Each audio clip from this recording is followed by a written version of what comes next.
Hello and welcome. This is the oracle reading for that beautiful Gemini new moon that happened yesterday, the 6th of June, 2024. I'm recording this today on Friday. This is Venus's day. At the time of recording, the ascendant is sextiling Venus and the sun, and the moon is still in Gemini. So we're bringing in big Venusian energy into this reading, and that's relevant because she was exactly conjunct that new moon at 16 degrees. Hello and welcome. My name's Chloe. I work with card divination, astrology, and as you just heard, and as you can see, I channel multi-dimensional energies through my being, both in the form of physical and vocal light language. All of this is going to come through in the readings, and this brings healing, attunement, and activation codes to the messages that are coming through.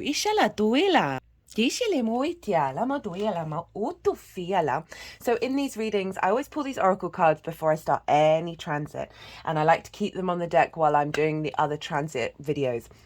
There's a collective reading for this new moon. I work with 6-month cycles, so I like to, with that collective reading, it's about expanding into the feel of the moon. And the more that we understand that, the more that you can work from your own autonomy about how you want to work with that energy over the next 6 months to the full moon in Gemini next, next year in Sagittarius season. There's also an all 12 signs video series where I break down what's coming through, what challenges we may have, and what tools to work and amplify this gorgeous new moon. It's so enlivening, it's so tingly. And in these oracle readings, I'm going to sum up the astrology very quickly, and then I'm going to go through these beautiful oracle cards that are tapping into the energy of the moon. Now that moon, conjunct Venus with Jupiter and Mercury also in Gemini, conjunct one another, two benefics in the same sign, lots of elevated energy. And that moon was what was called out of bounds. And that's when it was going beyond the trajectory of the sun, heading more to the galactic center, to the center of the universe, more sort of expansive, integrated, elevated energy that we're then bringing back into the planet. We're breaking away from dogma, from rigid patterns in the way that we think and the way that we collect information, and that have blocked our curiosity and our ability to operate from the heart space. That was a big energy around this new moon, utterly gorgeous. And I broke that down in way more detail in the collective reading. Some really cool channel messages come through with that. I cut the deck before starting this video 3 times. We got the Hanged Man, the 9 of Cups, the Page of Cups, and then the 10 of Cups was at the bottom of the deck. And this really does summarize the power of our thoughts and the way that we perceive and interact with information, about how that affects our emotional body. Because we've got the Hanged Man here, and this is suggesting that what's coming through with this new moon that will then unfold over the next 6 months is a real sense of divine wisdom, a divine elevation. Odin was upside down on the world tree for, I think it's 9 days and 9 nights, or 7 days and 7 nights. I've completely forgotten. Anyway, did that in order to receive the wisdom of the runes, which is another form of divination. So what's coming through with this new moon is an elevated way of looking at the world, right? This is the only card that has a halo representing our connection to divine light that is within us. This is being activated, but it's a new moon, so it's going to take a while to unfold. So we're going to be integrating it. A lot of the messages that came through with the All 12 Signs series was, it's Gemini, right? Fastest moving sign in the zodiac, mutable air, ruled by Mercury, the fastest moving planet. That there is an element of calling us to breathe, to slow down, to meditate, to allow us to connect to this energy at a higher level in order to then let it slowly integrate. And there's likely, because this is bringing in quite a new paradigm of how we connect our neural connections, breaking away from those that are really ingrained within us, that it's going to bring up old paradigms to the surface. Because when we get a very high integrated energy like this come through from into our energetic field, the 3D realm takes a little while to catch up, and so you're going to see lots of things bubbling to the surface, whether they appear in your external world or your internal world. Just know that this is to be an awareness and to work with this, because they are being released and we are reconfiguring ourselves. So there's this element of pause that comes with the Hanged Man, and allow yourself to observe and don't get so entangled in what's going on, because it is a massive clearing that's realigning you to your truth from your heart. And then we get the Nine of Cups, and this is because we're Gemini doesn't take things too seriously. It's very playful. It's very curious. The more we step into that sense of excitement, the more that we are less in conflict with ourselves, less seeking, placing assumptions and expectations on things, because this is mutable, adaptable, and changeable. The more that we become in alignment within ourselves on our emotional field, because we're no longer in conflict with the external or what's going on with the internal. We're taking things very playfully, not too seriously. We're allowing those shifts and change. And that's when we can really step into a sense of abundance and gratitude at the pure joy of existing. And I know that can be very difficult right now with everything that's going on, but I love, this is such a positive moon that's being imprinted, and it's going to unfold. And so this is a real sense of inner confidence, inner gratitude, that's then expanding to being able to see the synchronicities of love, being able to communicate through love, seeing the magic, using our imagination, and being more playful. Pages are very playful. They've just got into the court. They're so excitable. They want to talk to everybody. They want to learn everything. And that is very much the Gemini energy, especially with Jupiter being in that sign. I've done a Jupiter in Gemini transit. That's a year-long transit. The more we understand what's going on with the energy of wherever Jupiter is, the more we can elevate, expand, and bring in a sense of abundance. So I really recommend that. Today I'm gonna put out, I did a Venus Sun Kazemi pick a card reading that happened on the 4th of June. I recorded it on that day. I'm gonna put it out today, which is obviously Venus's day. Get some big Venusian energy, and all of those transits are very in alignment with what's happening here with this new moon and the unfolding. So our capacity to be more curious, more playful, to commune with source, commune with those synchronicities, and then communicate with ourselves and to the external world from a place of love. Remember, Venus was conjunct the sun and the moon. And then we have the 10 of Cups, which is following on from the inner alignment, the inner peace, the inner sense of self of the I am, and really not being in conflict with our environment, both externally and internally. And then because we're in that sense of peace and not being in conflict, the universe will then create that energy out in our external world. And this is the 10 of Cups, of the externalization. You see here the rainbow. This for me is the chakra body, right? Light refracted, forming the different colors of the chakras within us, right? When they are in alignment, we then start to see that alignment externally. Then we see that rainbow of the chakra body. So this card represents the externalization of seeing more flow, more emotional alignment and connectivity in every area of our life. So beautiful, beautiful message. And so interesting, given that this is a sword air element of the moon in Gemini, that we got so many cups here, like big water energy coming through, because when we shift our perspective, as I said, around information, how we engage in it, though we step more into a place of love and expansion, because we're not held up, we're not stubborn, we're not fixed, we're allowing ourselves to be fluid and see the play and the curiosity and everything. Now, let's get in to the oracle reading. All the decks are, as always, they are always in the description box if any of them take your fancy. So much love here, so much Venusian energy showing up. But the first card that we have is very much linked into Mercury. Now, Mercury was conjunct the sun and the moon. It was within 10 degrees.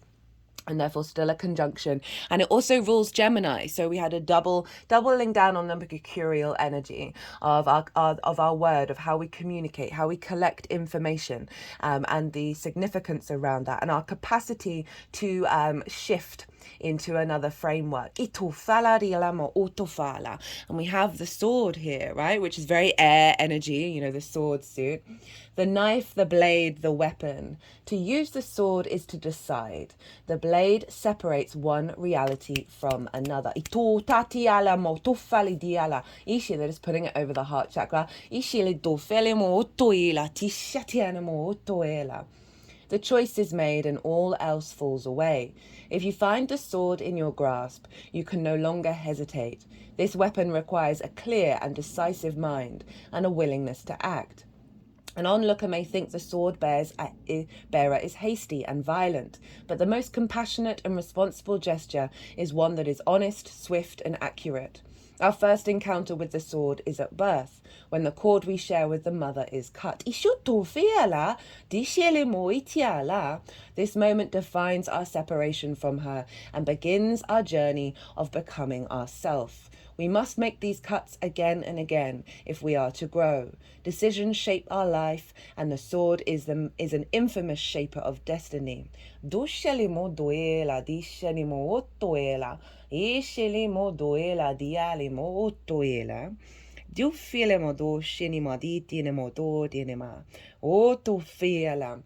So there's a real, the main thing that was coming through in the channeling while that was happening is moving from a reality of fear into that of love. Itoela di shalamo otoela diala dishini motoela.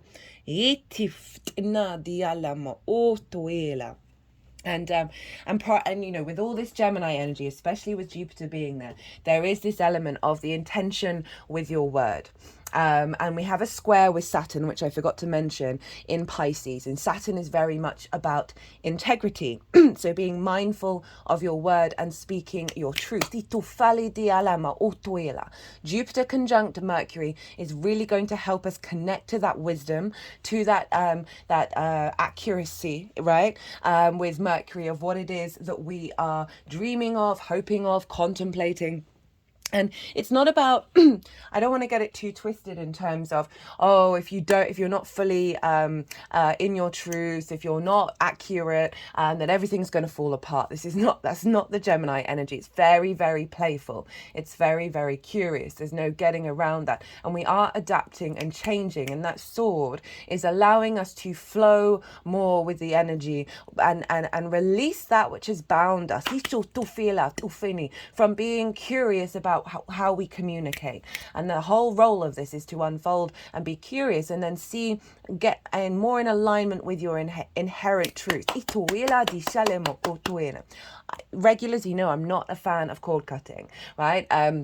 Or banishment or rejection or isolation. I just find it a little bit in reverse to the essence of the universe. But what we can do with that sword in terms of energetic cord cutting or release is you are releasing that energy so it is able to be mutable and shift and change and transform. A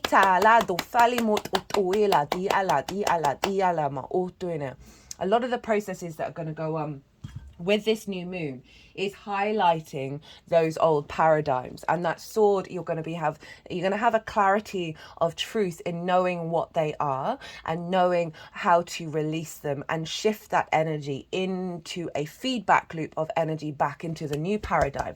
Remember, the heart and love is very important here, and there's a great deal of connection with that everything has its role, right? Everything has its part to play of stepping out of regret and shoulda, woulda, coulda, right? There's a real sense of acknowledging and being at peace and just being curious with everything that's happening, that you're in alignment in every moment.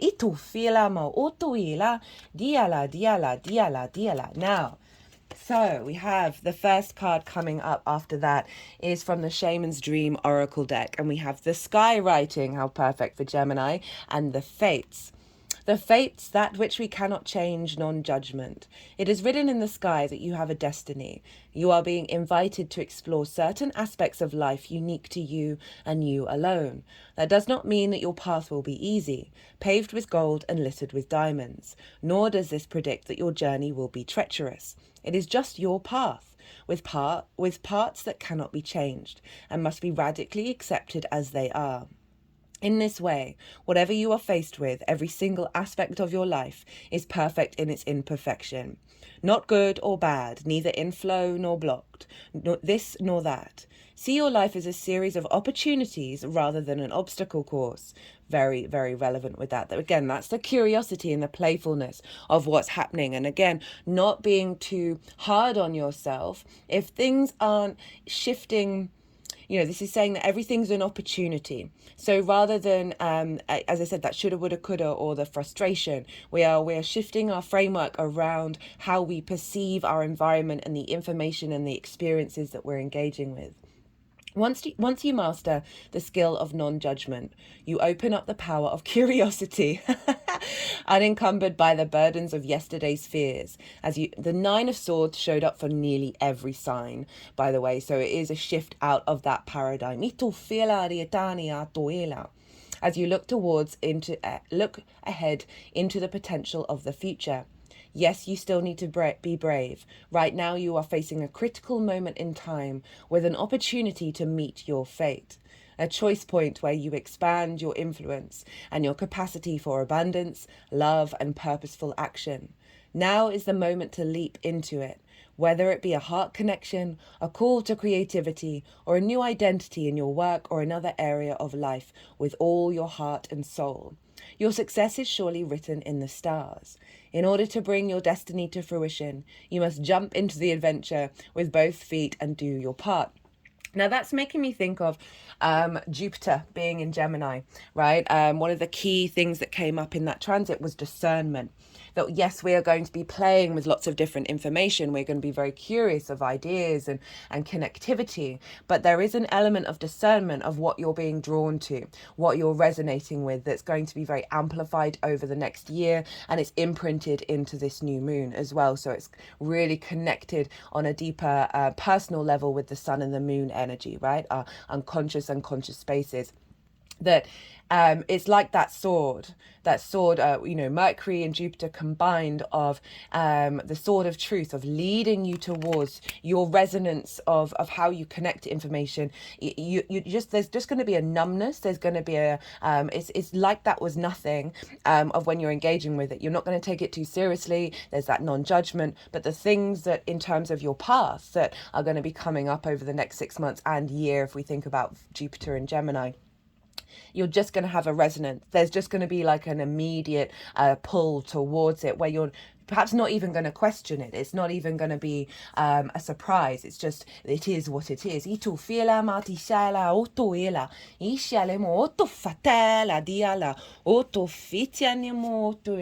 I've noticed when I've been engaging with this energy of just immediately being drawn, especially like with I put cards in these books to get to the the right page. But just looking at an index, being immediately drawn to the one that I need to see, opening the book at the page where where I need to put the card, those kind of things where there's such an immediate flow to connect the dots. And having faith in what you're doing, having faith in the process, even if you're not necessarily feeling those things, there is something going on. There's something cultivating underneath it all. Jupiter's very much about faith. I've also noticed with all of this energy that things have just been falling into place. The little things, right? Any worries I may have about something, whether I've got enough time to do the things. It's like the universe is then if I've overextended myself, a lot of things have been falling away in order for me to have the time to prioritize the true things that I needed to do. So there's an element of faith of allowing this energy to work with you as you work with it. And then we have the sky dancers, surrender. Liberation from attachment, surrender. When the sky dancer appears, she's inviting you to welcome the deepest power of the feminine in your life. Hey, Venus, you have already overanalyzed your situation to exhaustion. Now is the time to invite the sacred feminine, the wisdom within your heart, no matter your gender, to guide you to success. If you have become earthbound, plodding and planning and praying for change, cease and desist. Break the habit of being yourself, of repeating the same behavior and hoping for a different outcome.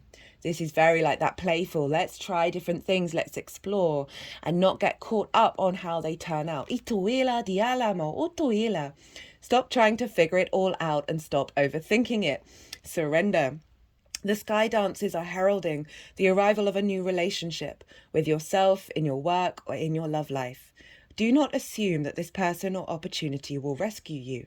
The only way to liberation is to kiss the ground goodbye and take flight, to rise above the fray and the drama of the struggling, arguing mind.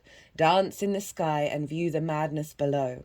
By simply witnessing the actors and the human comedy unfolding on the ground, you are transforming it. As you observe the drama, you unleash the power of the sacred feminine that allows for resolution. The sky dancers know the map of heaven and the only way to the holiest and most sacred spaces on earth. They come to help you with your current life, and even more important, to guide you to the realization of your own divinity. That really does seem to sum up what I just said of like, and that's surrender, like surrendering the worries, surrendering the fears, and let the sky dancers who know the maps of heaven, they are drawing those things towards us. They are through this elevation, they are bringing you into the map of that energy, whether you are consciously aware of it or not, that is allowing things to unfold without the rigid control, right? As I said, that 9 of Swords showed up for nearly everyone, like where we over worry, we're anxious, we worry, we're kind of in regret about the past, and we're worrying about the future. This is what we're shifting, this is what we're releasing from, and being more at peace and connecting to that heart space where we can have, and with the faith of Jupiter, to allow those things to unfold without needing to have plan B, plan A, plan C, plan D, and just play. The dancing, right? There's a very playful energy around dancing, a very liberating energy. We then have the divine matrix. This showed up in the Jupiter in Gemini transit as well. Interconnectedness, synchronicity, God, I couldn't say this last time, God incidences. Everything is connected. I think I mentioned this already. I see Gemini as the neural connections, right? And so often we have very ingrained neural pathways from our early years that our mind goes for because it needs a lot of energy. And so it doesn't use so much energy by making, like a complex connective process, right? And so this is why we fall into trauma responses and limiting beliefs. This energy is all about a new neural connections coming in. In the collective reading, you see this image here. It's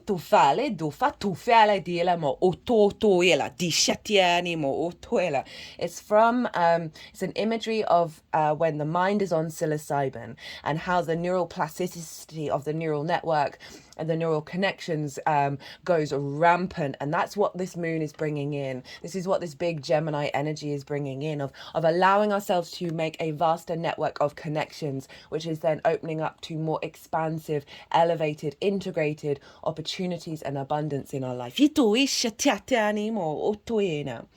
Everything is connected. Everything that was, is, and ever will be is connected by an invisible bond of energy, uniting every living being from the past, present, and even future. This isn't a new idea. Every great mystic through the ages has understood that everything is one, and now scientists are beginning to provide even evidence for it.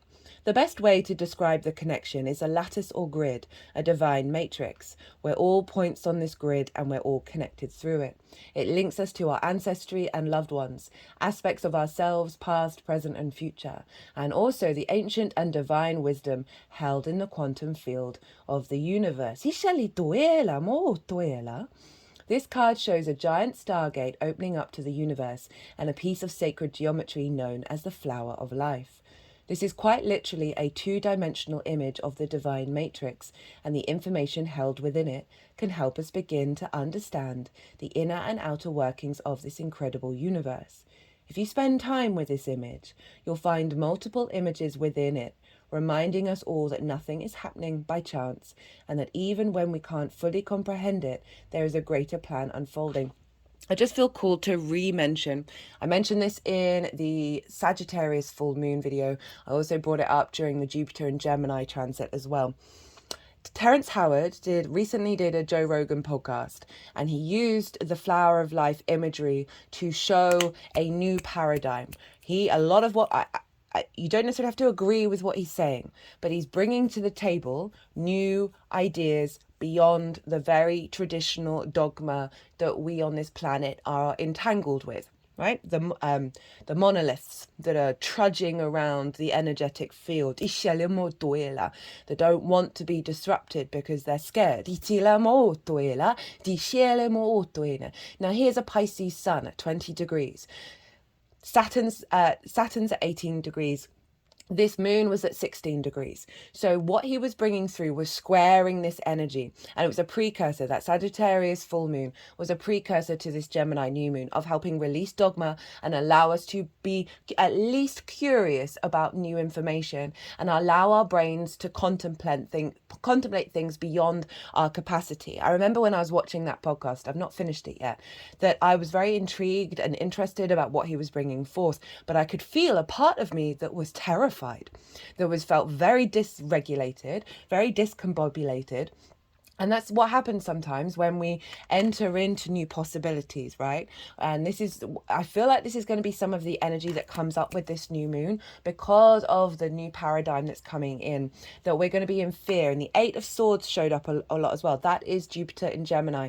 When we go in this fear state, there's a part of us that wants to self-sacrifice, and not expand, right? Get small, go back into the box because we feel comforted, we feel safe. And I'm just highlighting that in case some of you may be feeling that, and just know that it is just showing you that your reality is shifting and changing. Breathe, step into a calmer space, and let that energy, that emotional response, be at peace with it. We can make it really big and then let it flow through you.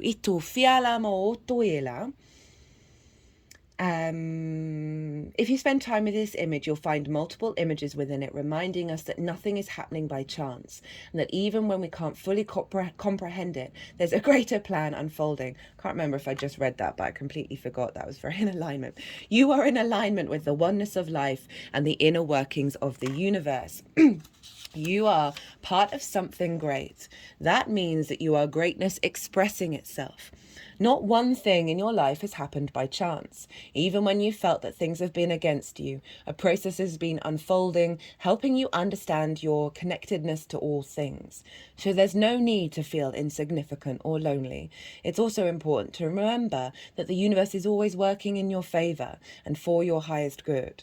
You know, you may have many soul contracts that don't feel like that, but that's because they are always tools to help us go deeper, help us integrate even further, and really integrate that in this incarnation that then heals the past and activates new pathways in the future. You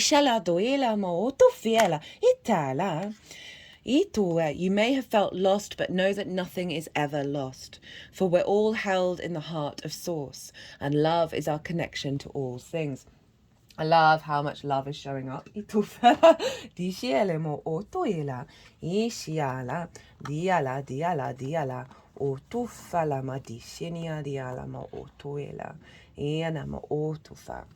And then we have one of the decks that I was using in the Gemini series. It's called the Four Agreements Oracle.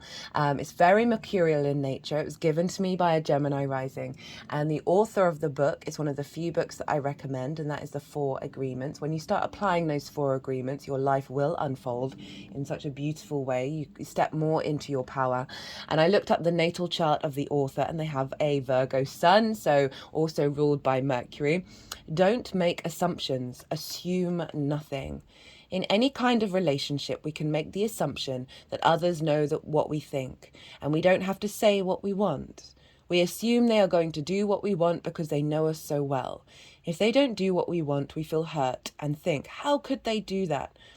You should know. How could you do that? You should know. So this is a real release of the entanglement. And I feel like this isn't just about relationships in life, but Venus is involved here. So it can very much be about relationships. The fact that Mercury was conjoined Jupiter is an elevation of our capacity to be able to communicate and speak our truth, speak our wisdom. And when we do that, we cannot make assumptions about how someone's going to respond or have any expectations on what someone's going to do. That's their path. That's their life. That's their story. But when you honor your own truth without holding on to expectations and entanglement, you set yourself free. And I also feel like this is don't assume anything over what's going to happen, over the connections, over how you're going to engage with things, over what's going to happen. It's so freeing. It's so lightening. And again, that's clearing a lot of clutter that then frees up the universe to co-create and bring in hello.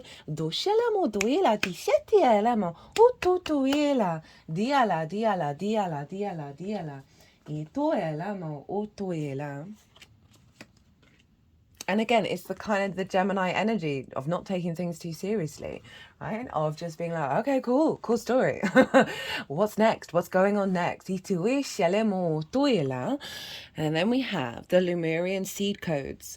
Embracing sensitivity, uniqueness, living with grace. Lemuria was a civilization that was in the middle of the Pacific Ocean in ancient times. The inhabitants of this sacred land lived in complete harmony with nature and had a connection with every living being, similar to the movie Avatar.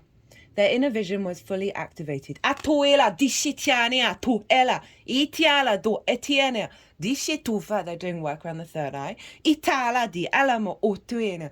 A deeper vision, a deeper knowing. Itu, and that is Jupiter, the knowing within. Itu eshelama otufala. They've now pointed this crystal point right at my third eye. Atiala dishela motiala diala moena diala diala ufana diasha tiala uenia doili atiana. Oh, sometimes I wish I had about 5 hands.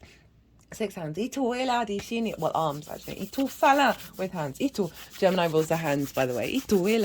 And I forgot to mention this in the collective reading, that doing work with your hands with this transit, just in general, realize that you have many energy points all over your hands. Simply rubbing them together in the morning can generate a lot of energy. You can do your own practice, tap into your intuition about clearing the energy in your hands, doing hands on the body, doing self-healing.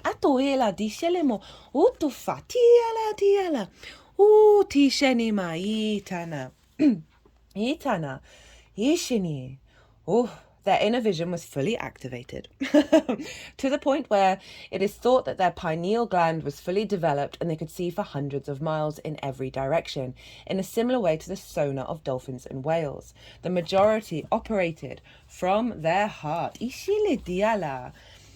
honoring one another and nature. So again, it's tying into that connectivity of like just being at peace with what everybody else is doing, so much so that when their civilization came to an end through the cataclysmic event, most of them ascended.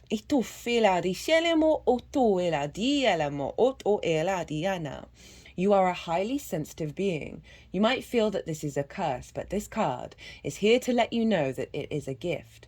My third eye is throbbing. It indicates that you have spent many lifetimes upon lifetimes living with a giant shield up to stop the world seeing the real you.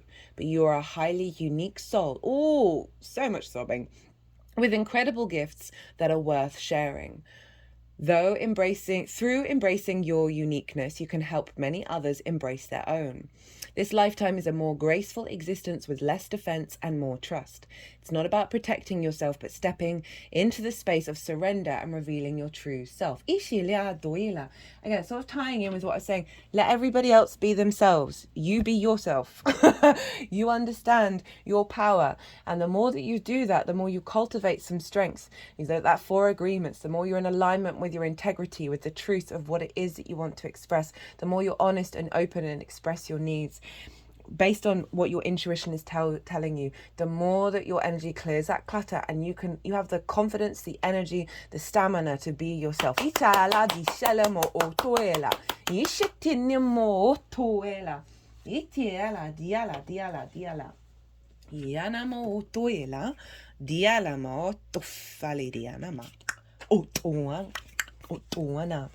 And then we have Plunge.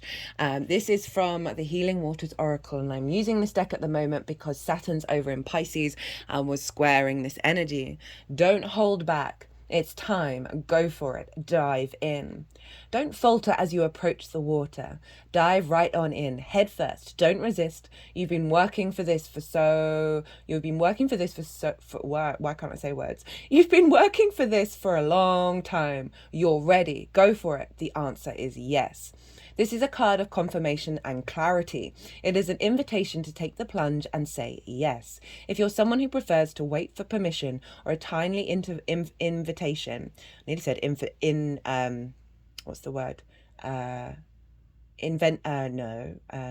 intervention. You could consider this card's message just that. There are times for waiting, for restoring, and for repairing. This is not one of those times. It doesn't necessarily mean that you feel completely prepared or fully confident. Those who dive in rarely do. But their attachment to resistance becomes less than their desire for the new. Maybe this is what's been happening for you. If you don't feel ready, remember that so-called giant leaps are rarely that in reality. In most cases, there are hundreds, if not thousands, of baby steps taken day after day in the direction of a dream. Whatever it is that you most desire, the signs are pointing you in that direction. Now take the plunge. Now take a deep breath and a great big run up and take the plunge. I feel like that's tied in with that Lemurian energy of being uniquely yourself, right? And taking those steps day by day by day, of allowing yourself to observe the instincts that you have around synchronicities, around this information, around what your heart's saying, and be playful about taking steps in ways that may feel slightly unfamiliar to you or may feel quite very natural, but they aren't part of an old paradigm. And just observe that and allow yourself to have some faith and leap. Again, without expectations of how it's going to manifest. This is key. This is very, very, very key. The heart. Hey, Venus. The home, the center, the throne. It is possible from an imaginal point of view to sense the heart as a place. Either we are there within the realm of expansion and compassion, or we have drifted somewhere else. There is no in-between. It is common for us to leave this archetypal center without realizing it, as the world, with its seductive twists and turns, offers us frequent departures. We may even become a stranger to the landscape of the heart, leaving it vacant for long stretches of time. The seat of the heart, they're just putting it over the heart space, not the heart chakra, is often reclaimed by nature, music, dance, and the presence of children or animals. This card encourages us to move past the layers of life's tangles and knots and enter the wild and sacred center of the self. The most precious throne in the galaxy is awaiting your return. Ituela, diala, when light, expansive knowing, gentle clarity. When dark, fraught, tangled, betrayal. Ishalituela, ishiala. Recall the last time your heart was touched. Soak in every detail. You can and feel the heart awaken. That might be triggering for some of you because so often our heart puts up all those layers, all those boundaries, all those limitations around it because it is such a sensitive being, but it also is incredibly strong that it may be quite difficult to tap into the last time that it really felt very loved and very expansive. And that might really actually, I know it might trigger, but it might help bring up the wounds, to look at them, to let them move through you in order to step into this heart space. The fact that Venus was conjunct this moon was so incredibly powerful. And she wants you to feel loved. She wants you to be creative and feel good in this 3D realm. And often that does involve a bit of shadow work. But this Gemini energy, again, I can't say playful and curious enough. This is about also not taking it all so seriously, right? Allowing us to be released from the heaviness of the past. Some say there is a cave at the center of the heart. Others say it's a pool with a flowering white lotus. Imagine yourself there. I feel like there's a white lotus on my hand right now. Imagine yourself there and draw what you see. That might be a lovely meditation to do. They've now just put the lotus into my heart area. We've got so much support to do a lot of heart healing with this moon. I feel like it's a two-pronged one, very joyous, very playful, very expansive. And as I said, the flip side, because this is an out of bounds moon, because it's bringing in such a more expansive, open, integrated energy, that it is going to bring up some heart wounds, some limitations, some blockages, and just be so mindful and open to that experience. And allow it to flow through you. And it will not be forever, right? Everything is mutable right now. Joyful muse, inspiration, the gift of play in a child. The joyful muse invites you to be more playful. You have more mirth and joy in your life. You have become boring to yourself, even as Others continue to find you interesting. Circumstances have dulled your edge and it's time to change. Not the things around you, but your attitude. Blow a morning kiss to yourself in the mirror. Smile to a stranger. Wink to a child. Be mildly but elegantly inappropriate. So, Gemini. The joyful muse is a source of inspiration, a wild and disruptive feminine force that compels you to invite more pleasure and delight into your life. So what I want to interrupt this is that heart work, right? That shadow work. Make sure you keep things in balance. Okay, so we've got the twins, the pillars. Jupiter is helping unite those pillars, the polarity, and Gemini's a very catalytic energy, right? There's a lot of controversial Geminis out there on the main stage, and they bring about duality, right? So there's an element of polarity that is the fundamental of the universe, that is the twins of the night and the dark, the light and the day, the yin and the yang. It's a very fluid energy. I talked in... which collective reading was it? That I noticed a lot of drag queens. I'm a big fan of drag. I'm in awe of the blending of the masculine and feminine. I feel like it's one of the things that so helps bring in such a great deal of integration for us all. But I noticed a lot of drag queens have a big Gemini energy. Right, it's the ideas and connections and not taking things so seriously. Mercury is deemed to be a hermaphrodite, right? In terms of there's the day and the night team. The day team is Jupiter, Saturn, and the Sun. The night team is the Moon, Venus, and Mars. And Mercury can flip from one side to the other, right? So the ability to be on both sides. Why was I saying that? Oh, that sense of keeping balance, right? And allowing yourself to flow from one side to the other.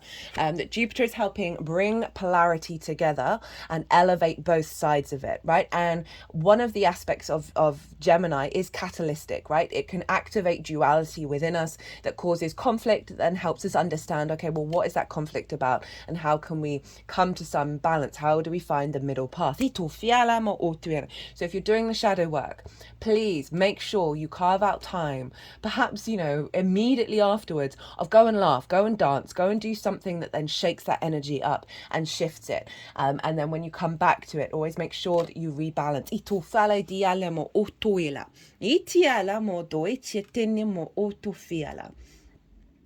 Give yourself permission to be mischievous and find the humour in the tragedy while careful not to become frivolous. The power of this muse will shake up everyone around you and invite you to create beauty and grace out of the pain and tragedy you perceive in areas of your life. The joyful muse often comes at a time when darkness prevails and the future seems dour. Embrace her gifts, being playful without being silly. Invite the child inside you to come out for a play date, and he or she will help you to return to your innate innocence. The place of never been there, never done that, even if it's the same routine you wake up to every morning. That awe of every moment, the awe of existence. And that helps shift the stagnant energy that we can often find ourselves when we're stuck in a rut and a routine. And I don't often use this deck. I use this deck in the Venus Sun Kazemi deck. This is the Divine Feminine. Really wanted to bring in some big goddess Venusian energy here. And this is Parvati. Parvati. I apologize if I get that wrong. Sometimes it takes me a year to get a word right. Parvati. The goddess of devotion. I am love that doesn't leave. When I commit to love, my soul evolves. Parvati embodied the divine strength of devotion. She is the mountain that love becomes when we devote ourselves to another and to our own soul. Parvati is the Hindu goddess of fertility, of love and devotion, and of divine strength and power.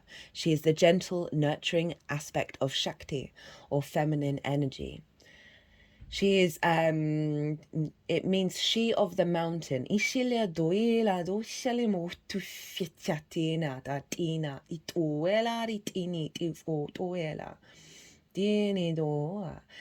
Shiva's wife. and Shiva lives with Parvati in her house on Mount Kailash. Their favourite pastime is discussing Hindu theology. Traditionally, in India, a woman goes to live with her husband's family, so this reversal reveals Parvati's power and priority. She is the bond that connects all human beings, a bond of love that helps our souls evolve. When your soul selects her card, what is soft, gentle, and nurturing like water can be far more powerful than what is inflexible and fierce. The energy of this mountain goddess is about the strength we can give and receive when we devote ourselves to healthy bonds of love, right? This is that communicating your truth, stepping into your wisdom, right? Elevating relationship dynamics, however they show up, whether it's with source, with work, with the world, with a lover, with a friend, with the people you meet on the street.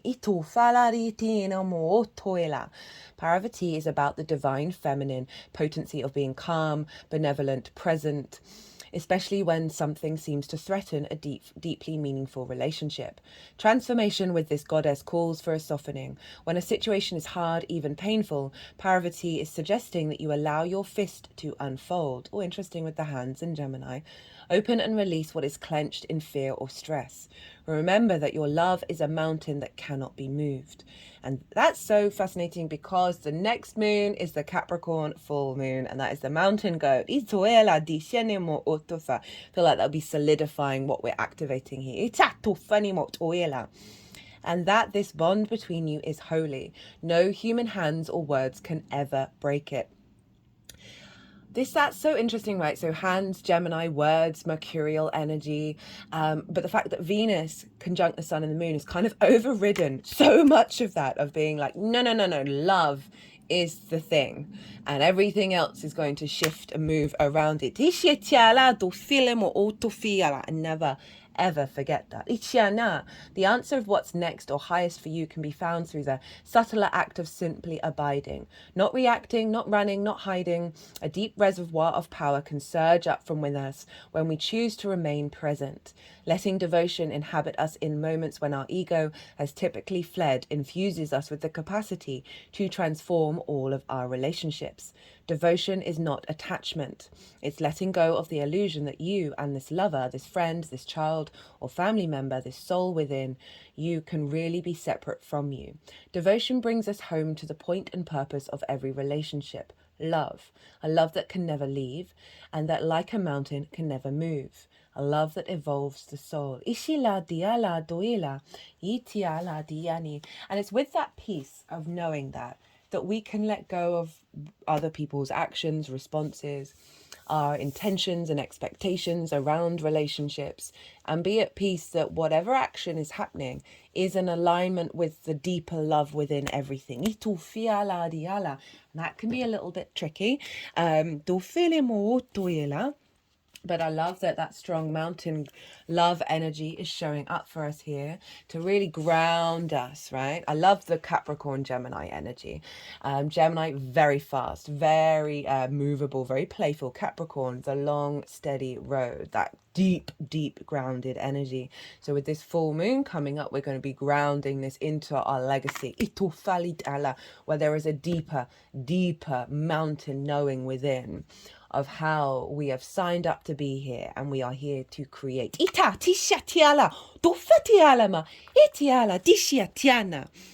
maiden, the virgin, the princess, the innocent. The maiden archetype is the epitome of innocent arousal, naive sensuality, and precious purity. Or I love this following this release, right? This sense of knowing that we're then stepping into this fresh new energy. Atofila, that the innocence of the child, of looking at things in a very open way, curious way, present way, of being very in the moment. She is compelling and addictive because of her flawless energy. She's the first archetype in the trifecta of Maiden Mother Crone, and rightfully so, because she has so much to learn. Jupiter in Gemini, you go out and learn all the things, man. Don't get stuck and bogged down in anything. This is such an expansive energy for us. I'm so excited for it. And the excitement and the curiosity and the novelty of all the things that we do not know.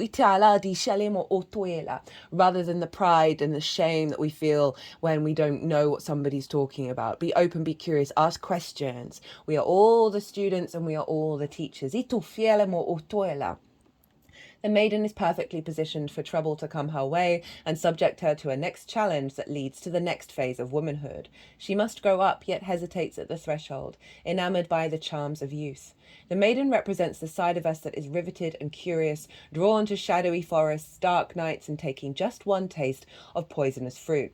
Her magic is edgy and includes both shame and delight. Let yourself fall down the rabbit hole, young one. When light, curious, enchanting, sensual, full of vitality. Oh,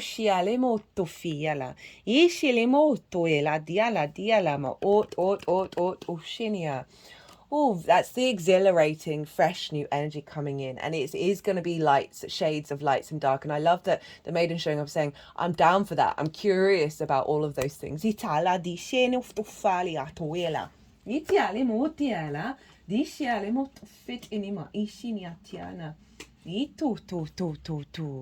again, that's kind of moving away from that dogma. I talk about dogma a lot.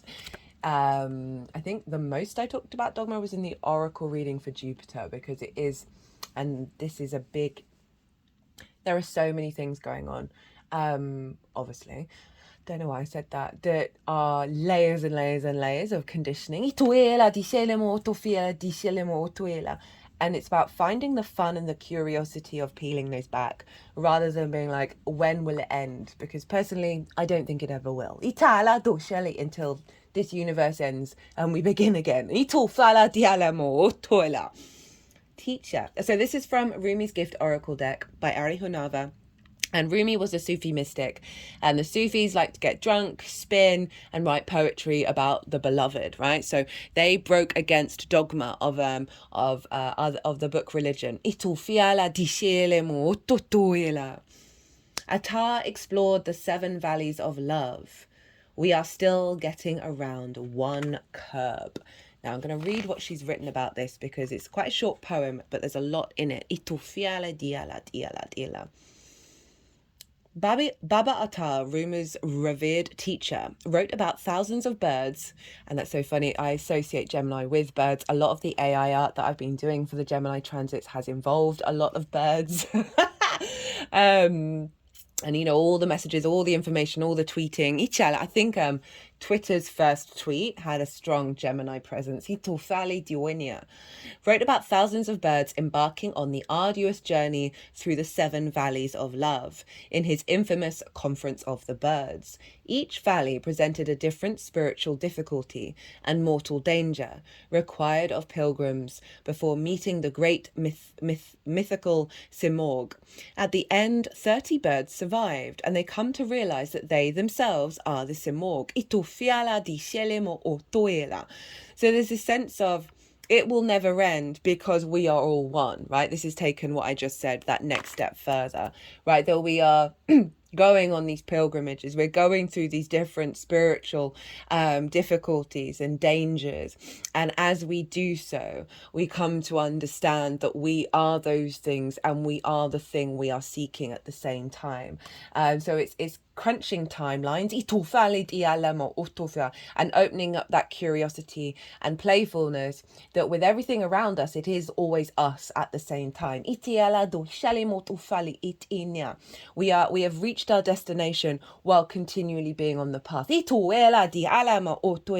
that just sort of lightens the load a little bit, right? When we acknowledge that we're already there, we're at the beginning, we're at the end, and we're at all the bits in the middle, and we're in lots of different realities all at once.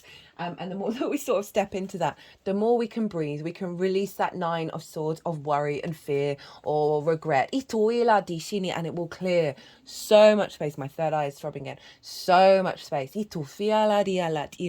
For you to step into that childlike wonder, that innocence of curiosity, anticipation, and excitement of what could be, while still being very present in the moment. The river, the stream, the flow, the current. There is a reason so many rituals of change and rebirth take place in the river. It is forgiveness embodied in physical form. Without asking anything in return, the river washes away what is no longer necessary, smoothing over sharp edges and accepting all our mistakes and grievances. Once we step in, we are no longer in control. The river carries us farther down the stream of transformation than we planned to go. Pluto was trining Mercury and Jupiter at the time, by the way. We're doing some deep work with Pluto right now. It's so liberating what's going on with Pluto, of magnetizing towards you your universal frequency and seeing how your environment is unfolding with that.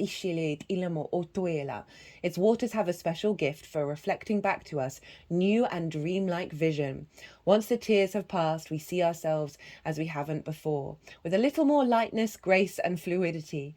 Keep in mind, the you that stands within the river is the real you, full of deep emotion and potential. Nothing to hide, nothing to judge. May you drink in the sight of your true self.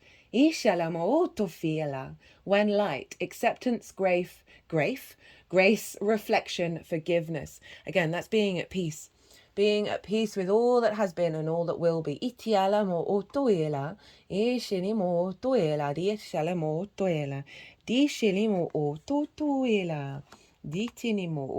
can only resist the river for so long. Eventually it will pull you towards change. So you may as well get in with style and grace. Oh, I like that.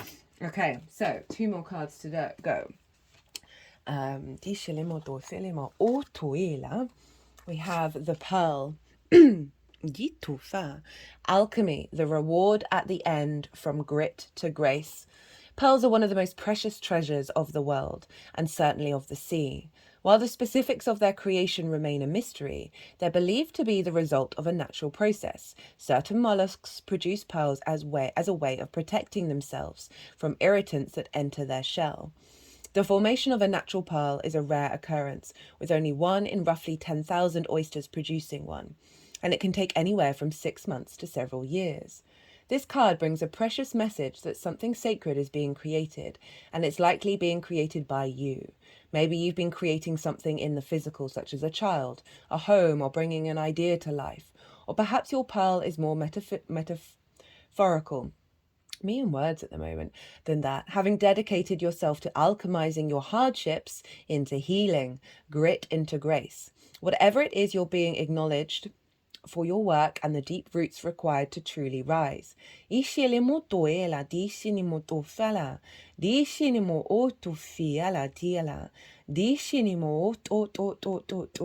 am ready to receive the jewels of my life. I am ready to alchemize my hardships into healing and my grit into grace. Well, aren't all these cards coming together?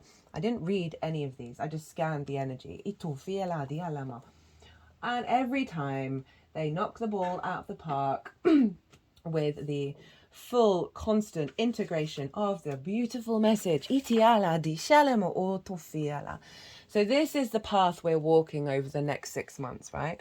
And this is, there may be troubles, but this is we've got the energy that's being imprinted that's going to give us the grace and favor to work with that.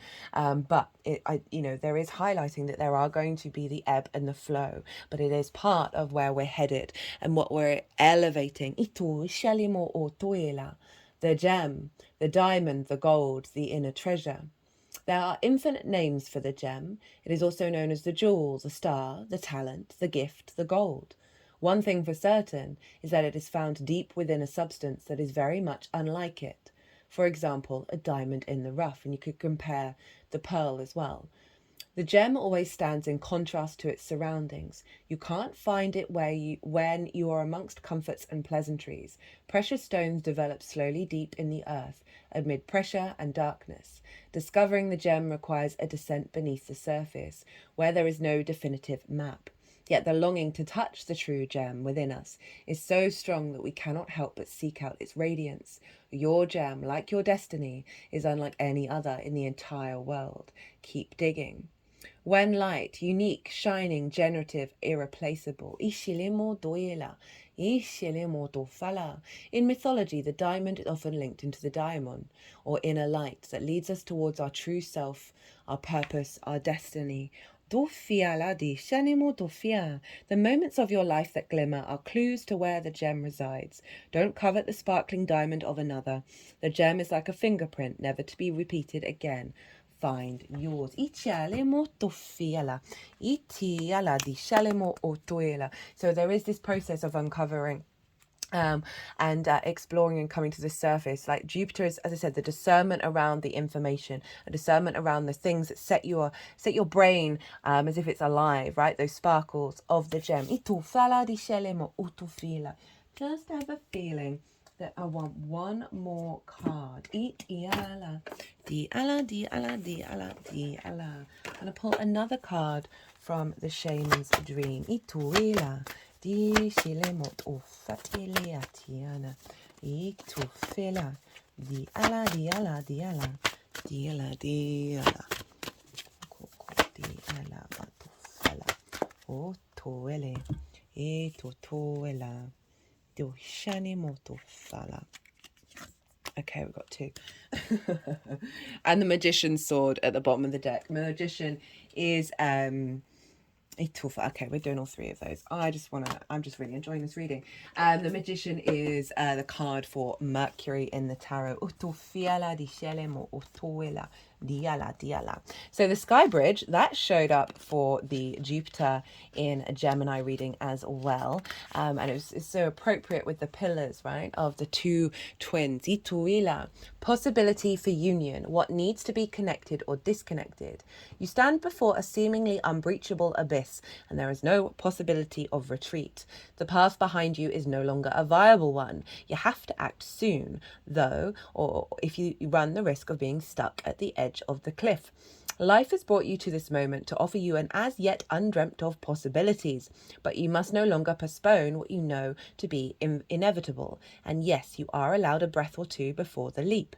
So take a bit of time to yourself, get away for a day or two of contemplation, or even just a few minutes walk to clear your head. Muster your courage so you may cross the Sky Bridge. The Sky Bridge appears when the moment is absolutely right for a quantum leap, and this definitely feels like what this moon is bringing in. Itala di shelemo otofala. Life believes you are ready, even if you do not agree. Remember not to confuse your true state of readiness with your plans and preparations. So it's not about having any plans. It's not about knowing how or why. Just the intention in your mind to leap into this energy.